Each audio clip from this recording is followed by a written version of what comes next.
Kailan nga ba masasabing enough is enough? Una, kapag lagi ka na lang nasasaktan kaysa ikaw ay naliligayahan.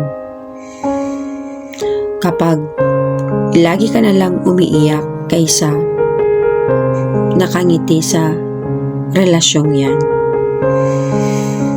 Enough is enough kapag ikaw na lang yung effort ng effort tapos siya hindi mo na siya nakikita ng effort.